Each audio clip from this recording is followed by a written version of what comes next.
అందరికీ praise lord. దేవుని నామానికి మహిమ కలుగును గాక. మీరందరూ బాగున్నారు కదా? మీరు పెడుతున్న ప్రతి ప్రార్థన రిక్వెస్ట్కి అనుదినం మేము ప్రార్థన చేస్తూ ఉన్నాం. మా ఆశ అంతా ఒకటే, ఎక్కడైతే మీరు తృణీకరించబడ్డారో, ఎక్కడైతే వెలివేయబడ్డారో, ఎక్కడైతే గుండెలు పగిలెలిగేడ్చారో అదే స్థలాల్లో నా ప్రభు మీ అందరిని హెచ్చించబోతున్నారు. విశ్వాసంతో ప్రార్థన చేయండి. ఘనమైన విజయాలు ఖచ్చితంగా నా ప్రభు మీ అందరికీ దయచేస్తారు. God bless you all. మా చిన్నప్పుడు నా పుట్టినరోజుకి మా అమ్మమ్మ గారి కోసం ఎదురు చూస్తూ ఉండేవాడిని. ఎందుకంటే ఒక మంచి జత బట్టలు నాకు తీసుకొస్తూ ఉండేది. ఇంకా ప్రతిసారి పుట్టినరోజుకి 4-5 రోజుల ముందే చాలా కలలు కంటూ ఉండేవాడిని. ఏ రంగు బట్టలు తీసుకొస్తుందా, ఏ స్పెషల్ జీన్ ప్యాంట్ తీసుకొస్తుందా అని ఎదురు చూస్తూ ఉండేవాడిని. ఎందుకంటే మా అమ్మమ్మ గారికి నేనంటే చాలా ఇష్టం.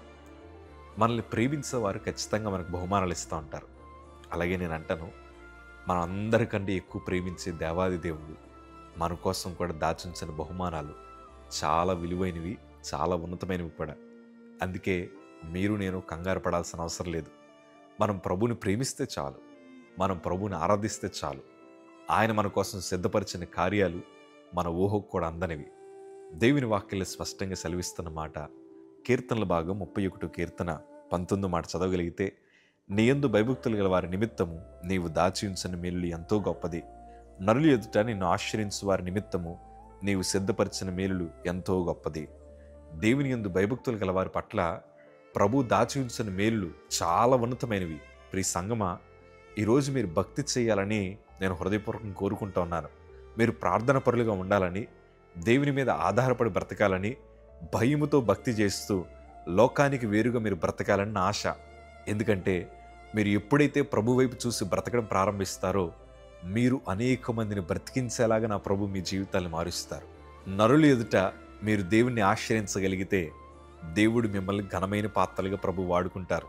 ఎందుకు ఈ మాట చెప్తున్నానంటే, మేము మరణ పడకలో ఉన్నప్పుడు ఏడవడం ప్రారంభించాం. ప్రభా, నువ్వు తప్ప మాకు వేరే ఆధారం లేదయ్యా, నిన్ను నమ్ముకున్న వారిని ఎంత మాత్రం విడిచిపెట్టే దేవుడు కాదయ్యా అని మేము కన్నీరు కారుస్తూ ఆ స్థలాల్లో ప్రార్థిస్తూ ఉంటే మా చుట్టూ ఉండేవారన్న మాట ఏంటి తెలుసా? ఏమ్మా, మీరు ఏడుస్తున్నారు, మీ అబ్బాయి ఏమైనా బ్రతుకుతాడా? మీరింటికి తీసుకెళ్ళిపోయి ఆఖరి కోరికలు ఏమన్నా తీర్చేయండి. అస్తమాట్లు దేవుడు దేవుడు అంటారు, ఆ దేవుడు మీ అబ్బాయిని ఏం బ్రతికించరు, మీరేదో పిచ్చివారిలాగా మాట్లాడుతున్నారని మా చుట్టూ ఉండేవారిని, మా తల్లిదండ్రుల్ని కొంతమంది వేలెత్తి చూపి మా విశ్వాసాల్ని బలహీనపరచడానికి ప్రయత్నం చేసిన మా తల్లిదండ్రులు, ప్రాముఖ్యంగా మా తల్లిగారు అందరి మధ్యన నిలబడి చెప్పిన మాట ఏంటి తెలుసా? మనుషులకు వైద్యులకు అసాధ్యమేమో కానీ నేను ఆరాధిస్తున్న దేవునికి సమస్తము సాధ్యమని నిర్మోహమాటంగా వారి మొక్క మీద మా తల్లి తన విశ్వాసాన్ని కనపరచగా ప్రజలందరూ ఆ రోజు మా అమ్మ పిచ్చిదనుకున్నారు. ఏంటి, కొడుకును బ్రతికించుకోవడానికి రకరకాల మాటలు మాట్లాడుతుందేమే, దేవుడు దేవుడు అంటుంది ఏంటని కొంతమంది అనుకున్నారు. కానీ ఈరోజు మా బ్రతుకుని దేవుడు ఎట్లా మార్చాడు తెలుసా?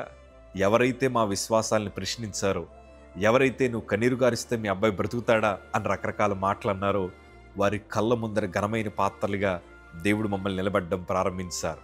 నరులు ఎదుట మీరు దేవుణ్ణి ఆశ్రయించగలిగితే ఆయన మీకోసం సిద్ధపరిచిన మేలు మీ ఊహకు కూడా అందవు. ఈరోజు మేము అనుభవిస్తున్న ఆశీర్వాదాలు మీరు కూడా అనుభవించబోతున్నారు. మేము అనుభవిస్తున్న మనశ్శాంతిని మీరు కూడా అనుభవించబోతున్నారు. మేము అనుభవిస్తున్న దేవుని బహుమానాల్ని మీరందరూ అనుభవించబోతున్నారు. కానీ ప్రియ సంగమా, మీరు మొదట దేవుని ప్రేమించండి, దేవుని యందు భయభక్తులు కలిగి ఉండండి. ఎవరేమనుకున్నా మీ విశ్వాసాలని బలహీనపరచుకోకుండా మీ విశ్వాసాన్ని దేవుని మీద ఉంచి మీరు ప్రభు వైపు చూడగలిగితే ఆయన చక్కటి బహుమానాలు, విలువైన బహుమానాలు, శాశ్వతము మీ దగ్గర ఉండే బహుమానాలు దేవుడు మీకు ఖచ్చితంగా ఇస్తారు. ధైర్యంగా ఉండండి. God bless you.